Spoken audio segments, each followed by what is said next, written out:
Gold, trusted gold buyers. మీరు తాకట్టు పెట్టిన బంగారాన్ని విడిపించి ఈ రోజు ఉన్న మార్కెట్ ధరకు కొనబడను.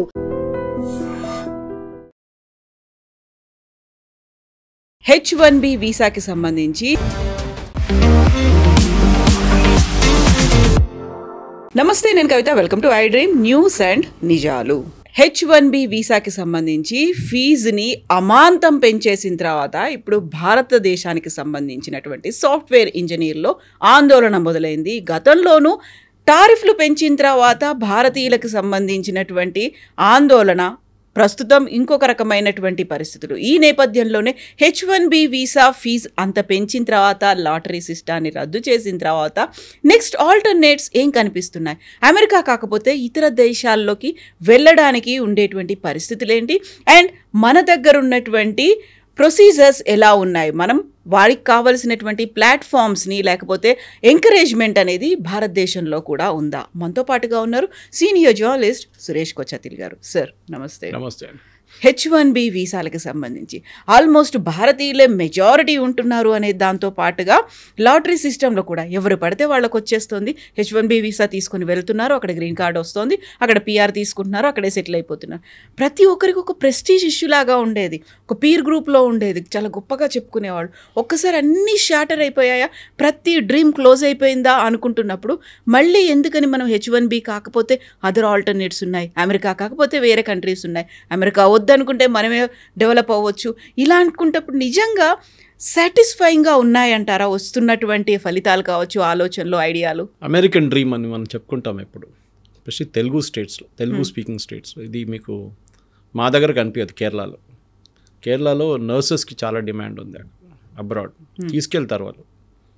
మీరు అప్లై చేయాల్సింది అంతే. 3 years ఎక్స్పీరియన్స్ కాగానే ఏదైనా దానికోసం అపోలోలో అంటే పెద్ద పెద్ద హాస్పిటల్స్లో ఇక్కడ వచ్చి ఏఐజీ లాంటి హాస్పిటల్ పనిచేసి వాళ్ళు వెళ్ళిపోతారు 3 years తర్వాత. లేకుంటే గల్ఫ్లో వెళ్ళి పనిచేస్తారు, జీతాలు చాలా హెవీ అక్కడ. కానీ మన దగ్గర ప్రాబ్లం ఎక్కడ వచ్చిందంటే ఈ H1Bని అబ్యూస్ చేసుకున్నారు, మిస్యూజ్ చేసుకున్నారు. మీకు ఏ ప్రొవిజన్ ఇచ్చినా కానీ దాన్ని యూజ్ చేసుకోండి, మిస్యూజ్ చేయకండి. మన భారతీయుల మీద అన్నిటికంటే పెద్ద కంప్లైంట్ ఇది, that if we given a chance we will misuse it. అందరని చెప్పట్లేదు, మోస్ట్లీ. ఇది H1B మొదలైంది మనందరూ, I think it was president Bush టైంలో అనుకుంటాను, 1990లో ఇట్ స్టార్టెడ్ దిస్ ప్రాసెస్. ఎందుకంటే అమెరికా దగ్గర స్కిల్ వర్క్ ఫోర్స్ లేకుండే. అప్పుడు ఐ థింక్ అమెరికన్ సైన్స్ ఫౌండేషన్ అనుకుంటే వాళ్ళకి సర్వే చేస్తే 165,000 మంది షార్టేజ్ ఉంది స్కిల్డ్ వర్క్ ఫోర్స్లో. Versus today while driving here I was listening to a podcast, I think CBS న్యూస్లో చూశాను. అమెరికాలో ఉన్న యంగ్స్టర్స్కి సైన్స్, స్టెమ్ మన అందరికీ తెలుసు కదా, science, technology, engineering and maths చేసిన సబ్జెక్ట్లో PhD దాకా చేసిన వాళ్ళకి ఉద్యోగం లేదు అమెరికాలో. మనం ఏం చేస్తాం అంటే, ఫర్ ఎగ్జాంపుల్ ఒక మీడియం శాలరీ అమెరికాలో $1,00,000 అనుకుందాం పర్ ఇయర్. వీఆర్ అమెరికన్ వర్కర్కి నాకు 1,40,000 కావాలంటాడు, 1,20,000 కావాలంటాడు. ఈ expects slightly higher salary. Cost of living ఎక్కువ అక్కడ, మన అందరికి తెలిసింది. అదే టైంలో ఇండియన్ చేసి ఏమవుతున్నాడు, H1Bకి వచ్చినాడు, నేను 55లో కూడా పనిచేస్తా అంటాను. You are beating the system. వాళ్ళని కూడా తప్పట్లేము, ఎందుకంటే ఇప్పుడు మీరు టాప్ 10 కంపెనీస్ 2025, ఎందుకంటే ఇయర్ వీసా అయిపోయింది, అందరూ అనుకుంటున్నారు ఇప్పుడు కూడా వీసా ఉందని. లేదు, నెక్స్ట్ February 2026 నుంచి స్టార్ట్ అవుతుంది వీసా వాళ్ళు. దానికే ఈ ఫీజు వస్తుంది. ఇప్పుడు దాకా ఇంకేం రాదు. ఇప్పుడు ఈ 1 lakh is not coming in to force now. Existing visa holders they can carry on like that. కొత్త అప్లై చేస్తున్న వాళ్ళకే వస్తుంది అనమాట. దాంట్లో 2-3 మార్పులు వస్తున్నాయి. మనం రోజుకొక ఒక న్యూస్ వింటున్నా, కానీ ఇప్పుడున్న latest news as we speak, this is the news that lottery system తీసేస్తున్నారు. They will now go back to highly skilled work ఫోర్స్కి. ఇప్పుడు దాకా ఏమైందంటే టాప్ 10 కంపెనీస్లో ఒక్కటే ఇండియన్ కంపెనీ ఉంది, TCS at number 3. Otherwise it's Amazon, Google, Meta, even అక్కడ retail వాళ్ళ అవుట్లెట్స్ కూడా వాళ్ళు ఒక కంపెనీ దాంట్లో ఉందన్నమాట. సో ఆలోచించండి, యూఆర్ టేకింగ్ H1B మీద. యూ వోంట్ బిలీవ్, H1B డాక్టర్లకు కూడా ఉంటుంది. దాంట్లో 2 ఎడ్యుకేషనల్ ఇన్స్టిట్యూషన్స్ ఉన్నారు H1B మీద, ప్రొఫెసర్స్ని తీసుకెళ్తారు.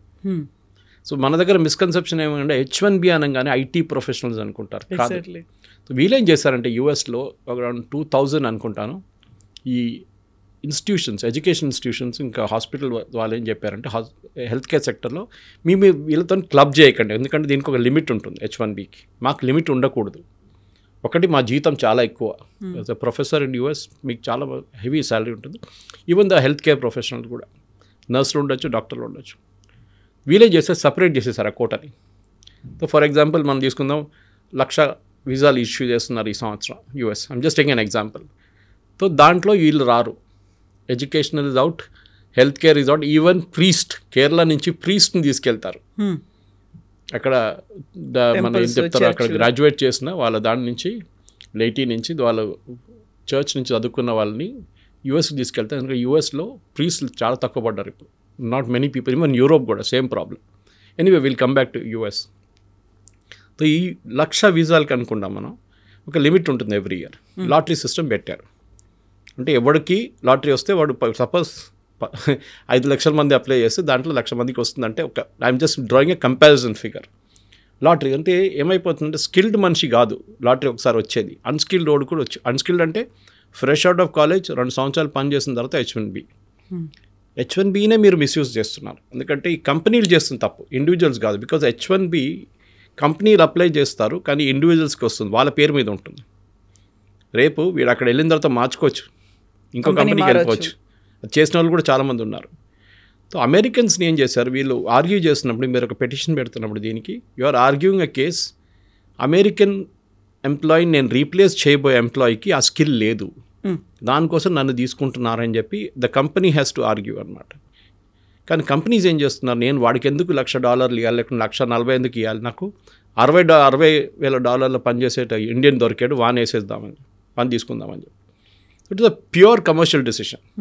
చూడండి, ఇంత జరిగిన తర్వాత కూడా ఒక్క అమెరికన్ ఐటీ కంపెనీ, మన హెల్త్ కేర్ వాళ్ళని పక్కన పెడదాం, అంతా ఈవెన్ రీటైల్ వాళ్ళని పక్కన పెడతాం.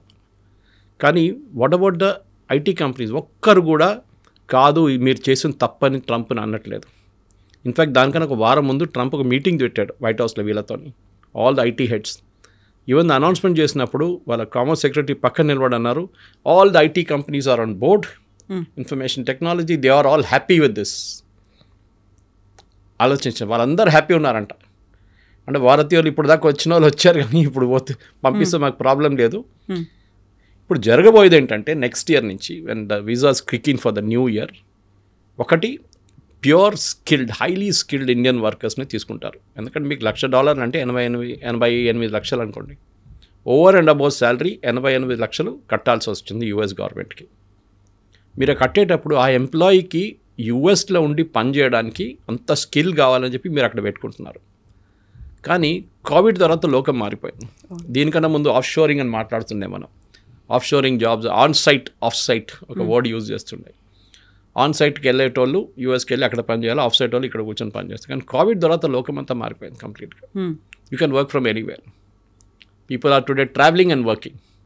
ఒక్కొక్క డెస్టినేషన్కి వెళ్ళి అక్కడ వియట్నాం లాంటి, కంబోడియా లాంటి వెరీ కాస్ట్ ఎఫెక్టివ్ డెస్టినేషన్కి వెళ్ళి నెల రోజులు ఎయిర్బిఎన్బి తీసుకొని అక్కడే ఉంటున్నారు అన్నమాట, పని చేస్తున్నారు అక్కడి నుంచి. ఇప్పుడు ఏమైందంటే ఇప్పుడు నా సడన్లీ ఈ కోవిడ్ తర్వాత యూఎస్ కంపెనీస్ కూడా తెలిసిపోయింది దట్ ఏదో ఒక రోజు H1B పోతుంది. వాళ్ళు స్లోలీ రెడ్యూస్ చేసుకుంటూ వస్తున్నారు H1Bని. మీరు చూడండి 2020 తర్వాత 25కి H1B is coming down the demand. మన దగ్గర ప్రాబ్లం ఏంటంటే, మన problem special Telugu speaking state, నువ్వు యూఎస్కి వెళ్ళావా లేదా? నువ్వు యూఎస్కి వెళ్ళకపోతే నువ్వు యూజ్లెస్ ఫెలో. ఓకే, అమ్మాయి అయినా అబ్బాయి అయినా, నువ్వు ఇంజనీరింగ్ చేసావు యూఎస్కి వెళ్ళలేదా, అయ్యా వెళ్ళలేదా కథ, లోపం ఉంది. బెంగళూరులో పనిచేస్తున్నా, హైదరాబాద్లో పనిచేస్తున్నా, గురుగాలంలో పనిచేస్తున్నా. నో. పెళ్ళికి కలిసినప్పుడు కూడా ఏదైనా ఫ్యామిలీ ఫంక్షన్లో ఫస్ట్ క్వశ్చన్ ఇదే, మీ కూతురు ఎక్కడ ఉండండి, మీ కొడుకు ఎక్కడ ఉండండి, ఇదే క్వశ్చన్. ఆడక్కడ వెళ్ళి ఏం చేస్తాడు అది డిఫరెంట్ మ్యాటర్. మన దగ్గర ఉన్న లాస్ట్ స్టడీ కూడా యుఎస్ ఒక డిపార్ట్మెంట్ ఆఫ్ స్టేట్ స్టడీ ఒకటి, దాంట్లో వాళ్ళు ఒక ప్రైవేట్ ఆర్గనైజేషన్ చేశారు. దాంట్లో ఏం చెప్తున్నారు, 90% మంది మన స్టూడెంట్స్ ఇక్కడ నుంచి ఫస్ట్ స్టెప్ అదే కదా, చదవడానికి వెళ్తారు, మాస్టర్స్కి, ఎంఎస్ చేయడానికి. They are going to third rate universities. మన సుహేల్ సేథ్ కూడా చెప్పారు ఈ మాట, మన I think on Times Now somewhere. 90% third rate యూనివర్సిటీస్కి వెళ్తున్నారు. దాని పేరు కూడా ఎవరికి తెలియదు. You will hardly find any good students going to Cornell, MIT, university of Pennsylvania, అట్లాంటి టాప్ నాచ్ యూనివర్సిటీస్కి చాలా తక్కువ మంది వెళ్తారు. Versus all of them go to third rate university. వాళ్ళది ఏంటంటే ఒకసారి గ్రాడ్యుయేట్ చేసిన తర్వాత OPTకి వెళ్తారు, ఆప్షన్ ప్రాక్టికల్ ట్రైనింగ్. అదొక 2 సంవత్సరాలు ఉంటుంది. అదేంటి, అది కూడా మిస్యూజ్ చేసుకున్నారు. Why is the training provided అంటే మీరు చదువుకున్న తర్వాత మీ స్కిల్ అప్గ్రేడ్ చేయడానికి, మీరు ఏది చదువుకున్నారో దాన్ని రీఇన్ఫోర్స్ చేయడానికి మీకు ఒక ఆపర్చునిటీ ఇస్తున్నారు కంపెనీలో పనిచేయడానికి. నాకు తెలిసిన వాళ్ళలో 2-3 ఫ్యామిలీ వాళ్ళ కూతురు అక్కడ ఉన్నారు. వాళ్ళు ఓపీటీ కంపెనీలో పనిచేసి ఒక్క పైసా జీతం కూడా ఇవ్వట్లేదు వాళ్ళకి. వాళ్ళు భయపడుతున్నారు, మాకు ఓపీటీ వస్తే చాలు మేము ఇక్కడే ఉండిపోతాం, లేకుంటే మమ్మల్ని రిటర్న్ పంపించేస్తారని చెప్పి without taking any salary they working free of cost. ఎంత మిస్యూజ్ చేస్తున్నారు చూడండి వాళ్ళు. లిటరల్లీ స్లేవరీ ఇది. పాత సిస్టంలో స్లేవరీ అంటారు. డబ్బులు ఇవ్వకుండా జీతం ఇవ్వకుండా యూఎస్లో you are keeping them on work, OPT అని చెప్పి పెట్టుకుంటున్నారు. మన వాళ్ళకేమో అక్కడ ఉంటే చాలు అనే ఒక ఫీల్, ఓపీటీ అయిపోతే నేను H1Bకి అప్లై చేస్తాను కదా అని చెప్పేసి. సో ఇది H1B was suppose to be ఒక టెంపరీ మెజర్. ఇది పర్మనెంట్ యూఎస్లో హిస్టరీ నుంచి లేదు ఎక్కడ. జార్జ్ బుష్ 1990లో ఇంట్రడ్యూస్ చేసిన తర్వాత ఎక్కడో ఒక రోజు పోతుందని అందరికి తెలుసు. ఎందుకంటే you are replacing an American worker. రేపు రోహింగ్యాలు వచ్చి, బంగ్లాదేశ్లో వచ్చి, రేపు ఐటీ కంపెనీలు వచ్చి ఇక్కడ పనిచేయడం మొదలు పెడితే ఇక్కడ వాళ్ళు ఏమంటారండి, మన వాళ్ళు అదే తిట్టడం మొదలు పెడతారు కదా. ఏంట్రా బయట వాళ్ళు వచ్చి మన ఉద్యోగం తీసుకెళ్ళిపోతున్నారని చెప్పి. ఆల్రెడీ మనం ఇంటర్స్టేటే కొట్టుకుంటున్నాం. ఒక టైంలో బాంబేలో బాలాసాబ్ థాకరే ఉన్నప్పుడు Shiv Sena was all powerful. Mumbai it's Marathis అంతే, బయట వాళ్ళు రావకూడదు ఇక్కడ అని చెప్పారు. మా ఉద్యోగం మీకు ఎందుకు అని. అంటే నేషనల్ లెవెల్ మీరు ఎక్స్పాండ్ చేసి చూస్తే చూడండి ఒకసారి, బీహారీ వాళ్ళు తమిళనాడులో పని చేయకూడదు, లేకుంటే కేరళ వాళ్ళు అక్కడ వెళ్ళకూడదు, ఇట్లా చెప్తే ఎక్కడ ఉండిపోతాం. సో మనం యూఎస్కి వెళ్ళేటప్పుడు we should respect the system. వాళ్ళకి కావాల్సింది ఇప్పుడేమంటున్నారు ప్రెసిడెంట్ ట్రంప్ కానివ్వండి, వాళ్ళ కామర్స్ సెక్రటరీ కానివ్వండి, వాళ్ళ ఎంటైర్ క్యాబినెట్ ఏమంటున్నారు అంటే మాకు స్కిల్డ్ వర్కర్స్ కావాలి, మాకు అన్స్కిల్డ్ వాళ్ళు వద్దు. అన్స్కిల్డ్ అంటే ఏదో ఇప్పుడు వచ్చి ఏదో కోర్స్ చేసి 2 సంవత్సరాలు పని చేసిన తర్వాత నాకు H1B కావాలి. సారీ, కంపెనీ కూడా జస్టిఫై చేయాలి that this fellow is so good that we'll pay $1 lakh extra. కానీ కవిత గారు ఇప్పుడు ఏం అవబోతుందంటే slowly those works will move. ఇప్పుడు ఇండియాకి వచ్చేస్తుంది ఆ వర్క్లన్నీ. అది కాకుండా మెక్సికోలో పెట్టుకుంటారు, లేకుంటే నియర్ షోర్ అంటారు దాన్ని, కెనడాలో పెట్టుకుంటారు. వీళ్ళు బిజినెస్ వీసా తీసుకుంటారు, నెలకు 2 సార్లు వచ్చి మీటింగ్ అటెండ్ చేసి వెళ్ళిపోతారు. అక్కడ చాలా తక్కువ కదా distance, they can come attend meeting and go of అనమాట. వీకెండ్ ఉండొచ్చు, లేకుంటే ఏదైనా ఉండొచ్చు. ఇది పెద్ద అడ్వాంటేజ్. సో నియర్ షోర్గా మెక్సికో కానీ కెనడా వాళ్ళకు బెనిఫిట్ ఉంటుంది. At the same time distance is not a factor. ఇప్పుడు మనం ఇండియా నుంచి ఎన్నో 3 షిఫ్ట్లు పనిచేస్తాం మనం. హైదరాబాద్కి వెళ్ళండి, బెంగళూరుకి వెళ్ళండి, ఆల్ అమెరికన్ కంపెనీస్ కనిపిస్తుంది మీకు. డెల్ నుంచి మీకు వెల్స్ ఫార్గో లాంటి company, Microsoft is there here in Hyderabad, Oracle, వీళ్ళందరూ ఇక్కడే ఉన్నారు కదా. వాళ్ళు పనిచేసేట్టు ఇండియా కోసం కాదు కదా, వీళ్ళందరూ పనిచేసేది యూఎస్ కోసం పనిచేస్తున్నారు. యూఎస్ కోసం అంటే ద ప్రోడక్ట్ ఈజ్ యూఎస్, కానీ మైక్రోసాఫ్ట్ యూఎస్లో ఒకటే అమ్ముతారు కాదు కదా, they are selling all over the world. వాళ్ళు లిస్టెడ్ నాస్డాక్లో కానీ అక్కడ లిస్ట్ ఉన్నారు, దానికోసం వాళ్ళు అమెరికాలో ఉన్నారు. ప్రెసిడెంట్ ట్రంప్ చెప్పినప్పుడు ఫస్ట్ టర్మ్లో వచ్చినప్పుడు కూడా ఒక థ్రెట్ ఉన్నప్పుడు వాళ్ళు ఏం చెప్పారంటే మేము ఇక్కడ నుంచి వెళ్ళిపోతాం అమెరికా నుంచి, we will go to Ireland or somewhere else, which is ఇప్పుడు కూడా నాకు నా ట్విట్టర్ పేమెంట్ ఒకటి ఉంటుంది $900 per month, బ్లూ టిక్ కానీ ఎడిటింగ్ ఫెసిలిటీకి. ఎందుకంటే మనం పోస్ట్ చేసిన తర్వాత ఎడిట్ చేయాలంటే నార్మల్ దాంట్లో ఎడిట్ చేయలేదు, ఒకసారి పోస్ట్ అయిపోతే అయిపోతుంది. ఎడిట్ చేయడానికి 1 hour టైం ఇస్తారు. So they also give you blue tick with $900 payment per month. ఆ బిల్లు నాకు ఐర్లాండ్ నుంచి వస్తుంది every month. They are charging me from Ireland. అంటే వాళ్ళ సబ్సిడరీ ఎక్కడ పెట్టుకొని వాళ్ళు బిల్ చేస్తున్నారు మన మీద, రెవెన్యూ వాళ్ళు తీసుకుంటున్నారు. యూఎస్కి వెళ్ళట్లేదు ఆ revenue. So slowly American companies కూడా షిఫ్ట్ అయిపోతున్నారు యూఎస్ నుంచి. And Trump is very clear on that. మాకు బెనియన్లు అండర్వేర్లు చేసే కంపెనీలు అక్కర్లేదు అంటున్నారు.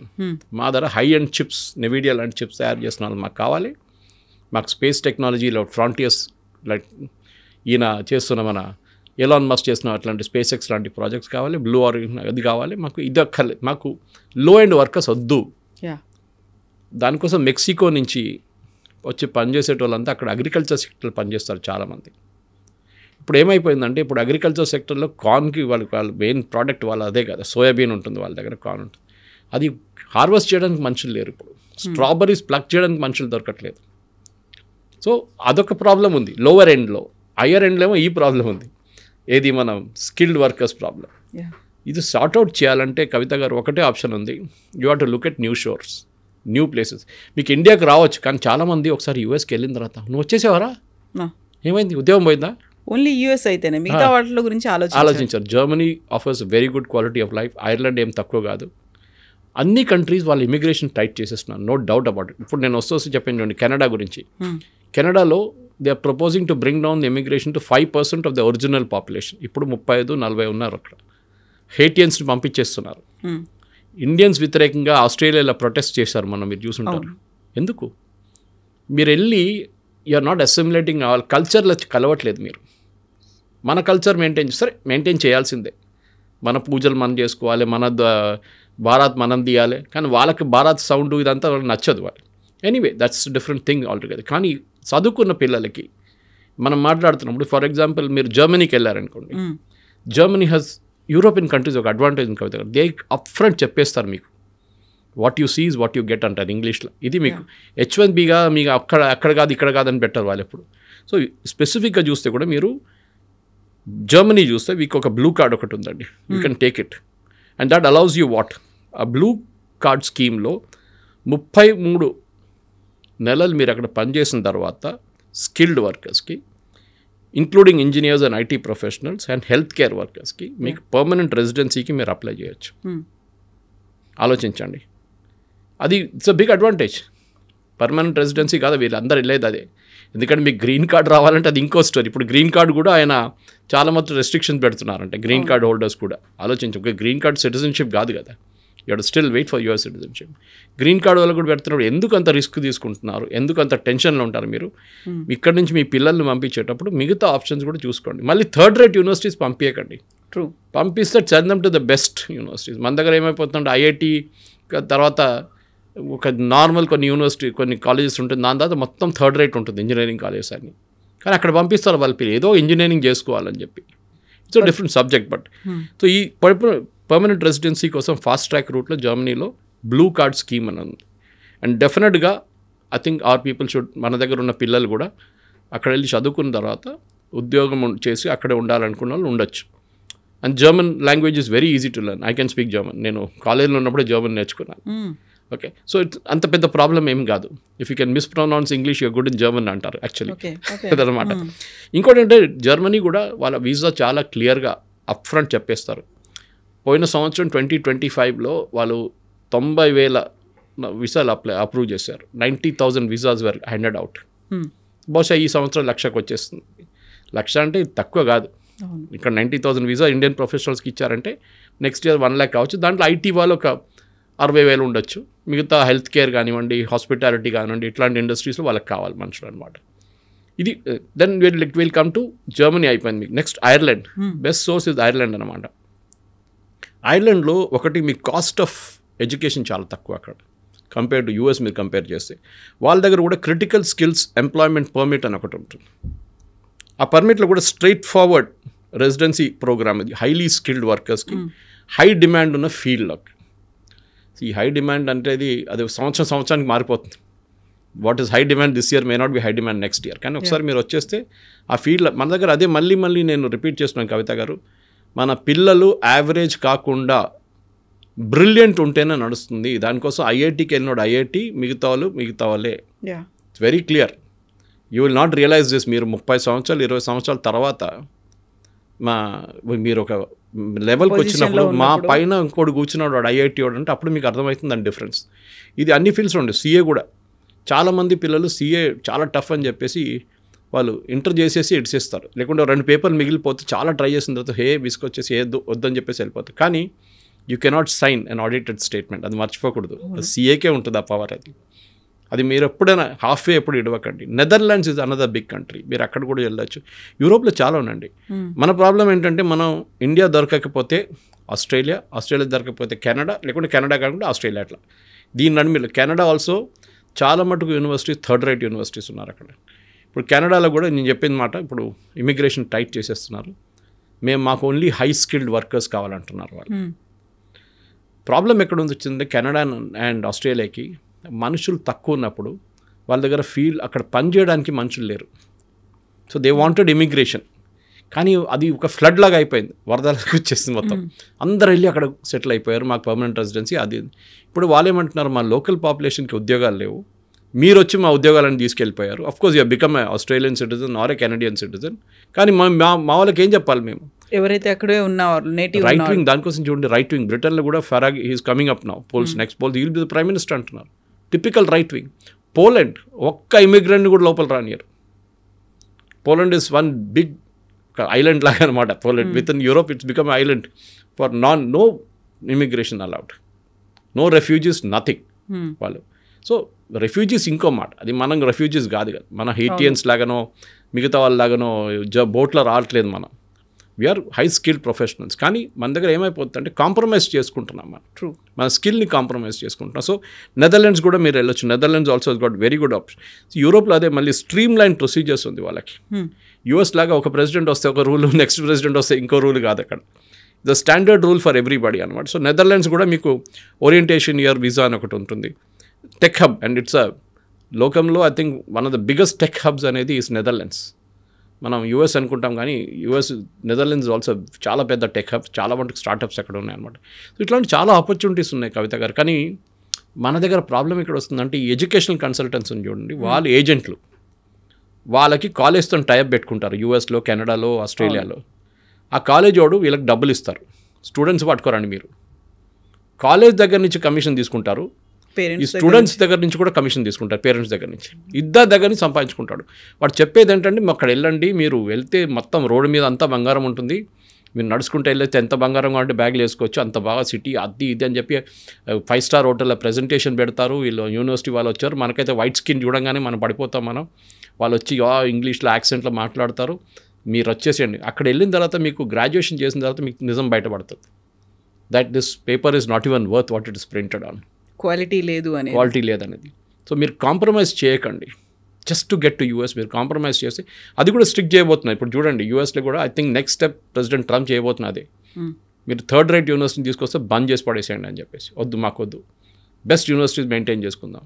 మనం కూడా చేయాల్సి ఉండే. మన దగ్గర ఇంజనీరింగ్ కాలేజ్ 180,000 మంది పాస్అవుట్ అవుతారు తెలంగాణలో. ఎందుకంటే అంతమంది, అందులో అక్రిడేషన్ కార్డు కూడా లంచాలు ఇచ్చి తెచ్చుకుంటున్నారు అనేది తెలంగాణలో మీరు చూడండి 180,000లో 5% మందికి కూడా క్యాంపస్ ప్లేస్మెంట్స్ లేవు. కానీ హోర్డింగ్లో పెడతారు 100% ప్లేస్మెంట్ అని. అంతా ఫేక్.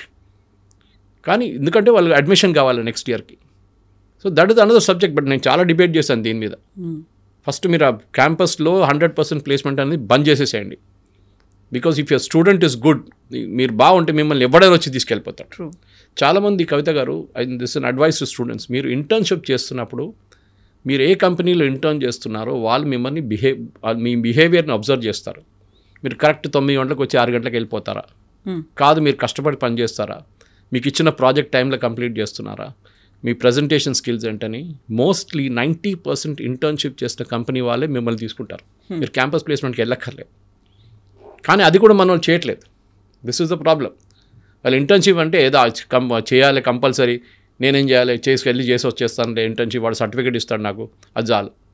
యాటిట్యూడ్ మారాల్సింది, అది మారట్లేదు. మేము చదువుకున్నప్పుడు ఇన్ని ఆపర్చునిటీస్ లేకుండే, అస్సలు లేకుండే. ట్రూ. మేము బ్రిటిష్ లైబ్రరీకి వెళ్ళి అక్కడ పాత పేపర్లు తీసి అడ్మిషన్ కోసం చూస్తుండే మేము. ఇప్పుడు ఇంటర్నెట్ ఉంది, అన్నీ ఉన్నాయి. ఆ టైంలో ఇంటర్నెట్ కూడా లేదు. సో టుడే ఇంత ఆపర్చునిటీస్ ఉన్నప్పుడు మీరు కాంప్రమైజ్ చేయకండి.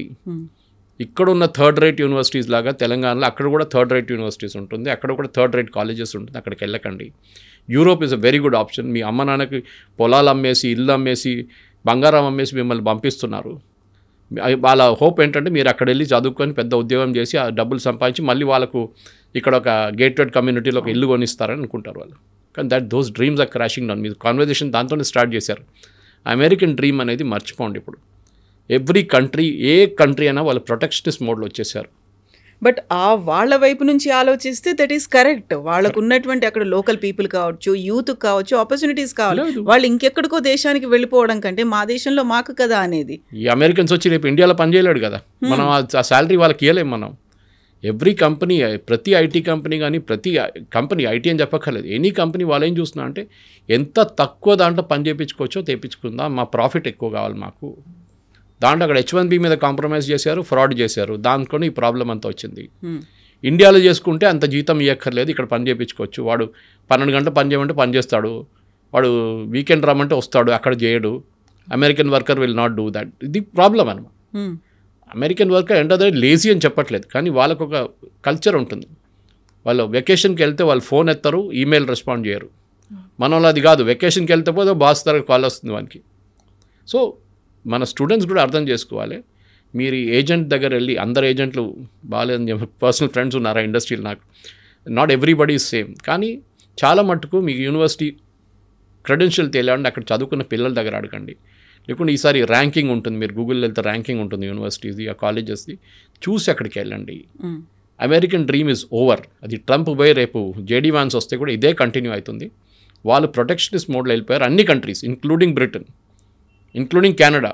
మా వాళ్ళకి ఉద్యోగం, ఆస్ట్రేలియా కూడా అంతే. ఇప్పుడు ఇక్కడ కూడా నేను అదే చెప్పాను మీకు, ఎక్స్ప్లెయిన్ చేసింది ఇంకా ముందు. రోహింగ్యాలు వచ్చి బంగ్లాదేశ్ వాళ్ళు వచ్చి మన ఉద్యోగం తీసుకెళ్తే మనం కూడా రేపు ఇదే ఇట్లానే రియాక్ట్ అవుతాం. కానీ you develop your skills so much. Me skill ఇంత మంచి స్కిల్ మీరు అన్కంపారబుల్గా ఉంటే అదే అంటారు. మీ మీరు ఉన్న ఫీల్డ్, నేను కూడా ఉన్న ఇదే ఫీల్డ్లో మనం ఎందుకున్నాం. We acquire knowledge every day. మనం వచ్చి మాట్లాడుతున్న సబ్జెక్ట్ నాలెడ్జ్ ఉంటుంది దాని మీద. దానికోసం మమ్మల్ని ఆ లెవెల్లో పెట్టుకుంటారు. ద ప్రాబ్లమ్ ఈజ్ ఏ వచ్చింది మిమ్మల్ని రీప్లేస్ చేయవచ్చు అంటే yes, it can be replaced. But ఒక స్కిల్ మీరు అక్వైర్ చేసుకుంటే మిమ్మల్ని ఎవరు ముట్టలేరు. అది ఏ ఫీల్డ్ అయినా కానివ్వండి. సినిమా ఫీల్డ్ ఉండొచ్చు, హెల్త్ కేర్ ఉండొచ్చు, హాస్పిటాలిటీ ఉండొచ్చు, లేకుంటే మీడియా లాంటి ఫీల్డ్ కూడా ఉండొచ్చు, and IT also. That is మీరు పినకల్లో ఉండాలి. నేను ఐఐటీకి వెళ్ళకపోతే కూడా ప్రాబ్లం లేదు, but I will become the best in the class. That is should be the attitude. Donald Trump campaign చేస్తున్నప్పుడే పెట్టుకున్న మాటే అమెరికా ఫస్ట్ అనే నినాదం. అంటే అక్కడ he's very firm, he's very confident. ఆయన ఏం కావాలనుకుంటున్నాడో, ఏం చేయాలనుకుంటున్నాడో అప్పుడే చూపించాడు. బట్ ఇప్పుడు మన దాంట్లో కూడా మోదీ ఎందుకు ఇన్వాల్వ్ అవ్వట్లేదు? ఇంత పెద్ద ఎత్తున జరుగుతోంది, మనకున్నటువంటి మేధో సంపత్తో వీళ్ళ మీద ఎఫెక్ట్ పడుతోంది అనుకున్నప్పుడు మోదీ షుడ్ ఇంటర్వ్యూన్ కదా. ఇలా ఎందుకు జరగట్లేదు? ఎందుకు సైలెంట్గా ఉన్నాడు మోదీ అని? ఎందుకు ఇంటర్వ్యూన్ చేస్తారండి చెప్పండి? మోదీ ఇంటర్వ్యూన్ చేస్తే వాళ్ళు ట్రంప్ పట్టించుకుంటాడా? He has to take care of his local audience. రేపు బంగ్లాదేశ్ ప్రైమ్ మినిస్టర్ వచ్చి మా వాళ్ళని ఇక్కడ ఉండనీయమంటే మన వాళ్ళు పట్టుకుంటారా? తిడతాం వాడిని. You take care of your own country first. వాళ్ళ అమెరికన్ సిటిజన్స్ ఇంట్రెస్ట్ చూసుకుంటున్నారు. మోదీ ఇంటర్ఫియర్ చేసి ఏం చెప్తారు? మా వాళ్ళని రానియండి, ఇంకా H1B visa issue. You are broken the law. మీరు లా బ్రేక్ చేశారు. You are replacing an American worker with lesser salary. మీరు అక్కడ స్కిల్డ్, ఆ టాప్ స్కిల్ వర్కర్ కాదు, మీరు H1B తీసుకుంటున్నారు. You are taking it for a medium skilled person. వాళ్ళు ఇప్పుడు కూడా రావద్దంటలేదు. They are still giving H1B visas. And వాళ్ళు ఏమంటున్నారంటే, అంత స్కిల్ ఉన్న మనిషి ఉంటే మీరు $1,00,000 కూడా కట్టచ్చు. గూగుల్ అని ఉండొచ్చు, మెటా ఉండొచ్చు, ఆరకిల్ ఉండొచ్చు, మైక్రోసాఫ్ట్ ఉండొచ్చు, ఎవరైనా ఉండొచ్చు. They can pay that amount. అంత స్కిల్డ్ వర్కర్ ఉంటే మీకు $120 జీతం ఇస్తున్నాడు, $1,00,000 ఎక్స్ట్రా ఇన్కమ్ చేయడానికి ప్రాబ్లం లేదు. బహుశా అది వన్ టైం ఫీ ఉండొచ్చు. ఇప్పుడైతే ఎవ్రీ ఇయర్ రిన్యూవల్ అంటున్నారు, కానీ వన్ టైం ఫీ అయిపోతుంది. ఒకసారి కట్టేస్తే మీకు H1B మీద మీ ఆ పీరియాడిసిటీ, మీ రిన్యూవల్ దాకా అది ఉండిపోతుంది అట్లనే. కానీ ప్రాబ్లం ఇక్కడ వస్తుంది, మీరు కాంప్రమైజ్ చేసాం, మనం దాన్ని మిస్యూజ్ చేసాం. మనం ఇండియన్సే తప్పు పట్టలేదు, అక్కడ ఉన్న కంపెనీలు కూడా మిస్యూజ్ చేశారు. తక్కువ వేజెస్లో తక్కువ స్కిల్ ఉన్న వాళ్ళు తీసుకెళ్ళి పెట్టేసి ప్రోగ్రామ్ మొత్తం ధ్వంసం చేసిన తర్వాత న్యాచురల్లీ అక్కడ ఉన్న పార్లమెంటేరియన్స్ అంటే వాళ్ళ కాంగ్రెస్ మ్యాన్ అంటాం, వాళ్ళు ఏం చేస్తున్నారు, వాళ్ళు అంటున్నారు you are misused it, let us get rid. దీంట్లో చూడండి, డెమోక్రాట్స్ అండ్ రిపబ్లికన్స్ ఇద్దరు ఉన్నారు తోడు. Otherwise they are all separate. కానీ రిపబ్లికన్స్ అండ్ డెమోక్రాట్స్ ఇద్దరు కలిసి మేము అడ్డుకోవాలి మా వాళ్ళకి, ఎందుకంటే వాళ్ళకి ఓట్లు వేయాలండి. అవును. రేపు ఫర్ ఎగ్జాంపుల్ అలీగఢ్లో లేకుంటే లక్నోలో 1,00,000 ఉద్యోగాలు పోయిందనుకోండి, బంగ్లాదేశ్ వాళ్ళు వచ్చి అక్కడ వచ్చి ఉద్యోగాలు తీసుకెళ్ళిపోతే మోదీకి ఓట్లు పడుతుంది? అక్కడ పడదు కదా. ఆ ఓటు ఉద్యోగం పోయినాడు కొప్పడి ఇంకేసారి ఉల్టా క్యాంపెయిన్ చేస్తాడు. ఇదే అమెరికాలో కూడా. So make America great again చెప్పింది అంటే వీఆర్ బ్రింగింగ్ బ్యాక్ ఎంప్లాయ్మెంట్. మా అమెరికన్స్కి లేని ఉద్యోగం మేము తీసుకొస్తున్నాం. స్కిల్ లేని, ఇప్పుడు అమెరికాలో skill is available in plenty. నేను అదే చెప్పాను, వాళ్ళు వస్తున్నప్పుడు I heard students from Pennsylvania కానివ్వండి, మిగతా యూనివర్సిటీ, రాస్టర్ యూనివర్సిటీ, అన్నింటిలో చాలా మటుకు హార్వర్డ్ నుంచి కూడా you are getting the best MIT great. అక్కడి నుంచి వచ్చిన కొంతమంది పిల్లలు కూడా ఉద్యోగం రావట్లేదు. ఎందుకు అంటే this is the problem that somebody else has taken the job away అంటున్నారు వాళ్ళు. మా ఉద్యోగం ఇంకోటి తీసుకెళ్ళిపోయాడు, మాకు కావాలంటే నాకు $1,20,000 ఇవ్వాలి, వాడేమో 60,000 వచ్చి పనిచేస్తున్నాడు, వాడు తీసుకెళ్ళిపోయాడు మా ఉద్యోగం, మాకు ఉద్యోగం లేదని. అమెరికాలో ఇది ఉండిపోతుంది. ఎందుకంటే నేను ఎప్పుడు చెప్తాను, cost the plumber is more than the cost the tap. ఆ రోజు ఎకానమీ పోతుంది. ట్యాప్ ఫిట్ చేయడానికి వచ్చిన మనిషి ట్యాప్ కన్నా ఎక్కువ విలువ తీసుకుంటే ఆ రోజు ఎకానమీ అవుట్. మన దగ్గర కూడా ఆ స్టేట్కి వస్తున్నాం మనం, కానీ మన దగ్గర ఇన్నోవేషన్స్ చేసుకుంటాం. మనం వచ్చినప్పుడు ఆ పని చేయరా, ఈ పని చేయరా అని చెప్పి 10 పని చెప్పేస్తాం. కానీ అమెరికాలో అది కాదు, వచ్చి ఆ పని చేసి వెళ్ళిపోతాడు. So that is why coal industry collapse, steel industry collapse అయింది, వాళ్ళు కార్ ఇండస్ట్రీ కొలాప్స్ అయింది, అన్ని ఇండస్ట్రీస్ పోయినాయి అమెరికా నుంచి. Now they are only high technology ఒక్కటే వాళ్ళు చూస్తున్నారు. And they are good in aircraft manufacturing, అది మనం చూసాం చాలా మటుకు. అది మీరు ప్యాసింజర్ ఎయిర్క్రాఫ్ట్ ఉండొచ్చు, బోయింగ్ లాంటి, లేకుంటే మెక్డొనాల్డ్ డగ్లస్ లాగా మేకింగ్ మిలిటరీ ఎయిర్క్రాఫ్ట్, అది కూడా అన్నింటిలో they are very good. So వాళ్ళు ఏం చూస్తున్నట్టు క్రీమ్ చూస్తున్నారు, మనమేమో బాటమ్ ఎండ్లో ఉన్నాం. So we should also rise ఆ క్రీమ్కి వెళ్ళిపోవాలి. మేము కూడా మీకన్నా we can compete with you. మేము కూడా శాటిలైట్ తయారు చేస్తే మేము అది కూడా ఇక్కడ చేయొచ్చు. Reverse brain drain is good.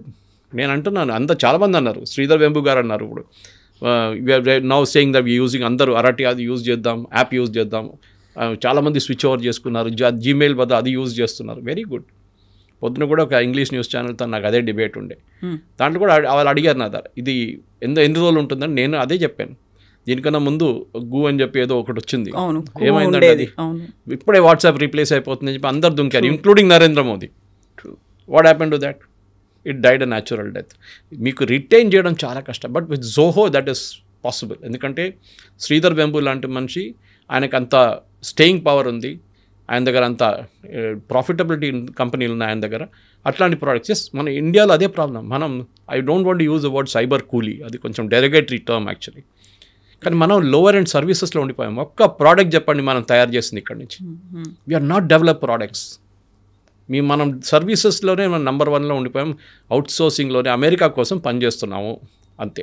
American companies కోసం ఇక్కడ నుంచి పనిచేస్తున్నాం. వాళ్ళు ప్రోడక్ట్ డెవలప్ చేసి వాళ్ళు మార్కెట్లో అమ్ముకుంటున్నారు, మనమేమో దాన్ని సపోర్ట్ చేస్తున్నాం. We should become a nation which will develop products. చాలా ఇంపార్టెంట్. మన దగ్గర ఐపాడ్ ఎక్కడైనా తయారు చేసాము మనం? ఏం చేయలేదు. బహుశా ఒక ఫినెకల్ ఉండొచ్చు ఇన్ఫోసిస్ దగ్గర నుంచి as a banking product. We have not develop. ఉంది, కేకా లాంటి ప్రోడక్ట్ డెవలప్ అయింది, డార్విన్ బాక్స్ డెవలప్ అయింది, హెచ్ఆర్ వైపు. They are doing good job. Startups చూడండి, ఏరోస్పేస్ స్టార్టప్స్ చూడండి, ఎన్నో తయారవుతున్నాయి. బట్ టిపికల్ ఐటీ దాంట్లో మనం we are not gone up to that level. We are still working. ఒక అమెరికన్ కంపెనీ కోసం పనిచేస్తున్నాం అంతే. కానీ అక్కడి నుంచి మూవ్ అయ్యే మనం we should move to the higher level. అదే మోదీ గారు చెప్తున్నా, ఆత్మనిర్భరత అంటే అదే. మనం దానికి మన కోసం మనం తయారు చేసుకోవాల్సింది. We should not be dependent on outsiders. బయట వాళ్ళతో మనకు పనే లేదు. చైనాని చాలా మంది మనం కట్ చేసేసాం. ఇప్పుడు కూడా ఒక mobile phone top cover glass, it's coming from China. అది ఇప్పుడు హైదరాబాద్ బేస్డ్ కంపెనీ వాళ్ళు రీప్లేస్ చేయబోతున్నారు. దాన్ని కూడా టైం పడుతుంది, 6 నెలలు అది కూడా అయిపోతుంది. కానీ we are come to that level. అక్కడ దాకా వచ్చాం కదా. దీనికన్నా ముందు 40%, 30% ఉండే ఇండిజినైజేషన్. ఇప్పుడు అది 70, 80, 90% దాకా వచ్చింది. Same with car manufacturing. ఇప్పుడు మా ఇటు నుంచి ఏం కార్ అక్కడ పంపిస్తున్నాం ఉల్టా మనం ఇప్పుడు. సో ఇండిజినస్ కెపాసిటీ డెవలప్ చేసి మన పిల్లలు అక్కడి నుంచి రిటర్న్ వస్తుంది. మీరు చదువుకోండి, అక్కడ చదువుకొని మీ నాలెడ్జ్ ఎక్వైర్ చేసి you can always come back and work ఇండియాలో. సరే, ఇండియాలో ఉన్న ప్రాబ్లమ్స్ ఇండియాలో ఉంది, లేదని చెప్పట్లేదు. చాలా ప్రాబ్లమ్స్, రెగ్యులేటరీ కానివ్వండి, పనిచేయటం కానీ, కల్చర్ కానీ, చాలా మటుకు మన working culture is very toxic. అది మనం ఏం చేయలేం దాన్ని. కానీ అట్ ద సేమ్ టైం మీకు అదే స్కై రూట్ కానివ్వండి, మిగతా కంపెనీలు కానీ చూసి చెప్తున్నాం మనం, వాళ్ళు అదే సిస్టమ్ నుంచి పనిచేసుకొని బయటకు వచ్చారు కదా. ఎన్నో స్టార్టప్స్ ఉన్నాయి. టీ హబ్కి వెళ్ళండి, you can see lot of startup. Bengaluru వెళ్ళండి, చాలా ఉన్నాయి స్టార్టప్స్. ట్రూ. కానీ మన ఏంటంటే అశ్విని వైష్ణవ్ గారు కాదు, పీయూష్ గోయల్ గారు చెప్పారు మన స్టార్టప్ కల్చర్ గురించి, that we are here to serve food. Poor people are serving food to rich people అనమాట. అంటే మన ఫుడ్ డెలివరీలో నెంబర్ 1 అయిపోయాం, కానీ ఒక ప్రోడక్ట్ లాగా మనం డెవలప్ చేయలేదు ఇంకా అని చెప్పి. దాట్ ఈస్ స్టిల్ నేను కూడా అదే అనుకుంటాను. ఎందుకంటే we have to go to the product range. Israel చూడండి, నేను చెప్పిన నెదర్లాండ్స్ చూడండి, వీళ్ళు దే ఆర్ నంబర్ 1. ఇజ్రాయలీస్ టెక్నాలజీలో, especially defence technologies are number 1. మనం కూడా స్టేట్కి వస్తున్నాం ఇప్పుడు. మన దగ్గర 2 అబ్బాయిలు బిట్స్ పిలానీలో కూర్చొని ఒక డ్రోన్ తయారు చేశారు, ఇండియన్ ఆర్మీకి అమ్మారు. వాళ్ళు హాస్టల్లో కూర్చొని తయారు చేసినట్టు ఉన్నారు మన దగ్గర talent. Let them come back to India. That will be the greatest day for Indian economy. Yes, sir. Thank you so much, sir. Thank you. And don't forget to subscribe to iDream. And for more videos, please subscribe to iDream. Please subscribe to iDream. Please subscribe iDream. And please subscribe to iDream. For more videos, subscribe to iDream. please like, share and subscribe to the channel. Congratulations, iDream. Subscribe to iDream. Subscribe to iDream. So subscribe to iDream Media. iDream team andarki huge congratulations. Please subscribe iDream Media. Please subscribe to iDream. Subscribe iDream. Please subscribe to iDream. iDream అంటే నా కళల channel subscribe చేసుకున్న నోరు తిరుగుతలేదు, మీరైతే గంట గుర్తు కొట్టండి. For more such videos, please subscribe to iDream. Subscribe to iDream. Please subscribe to iDream. Please subscribe iDream Media. Please do subscribe to iDream. Please subscribe to iDream Media. For best entertainment and information, please subscribe iDream.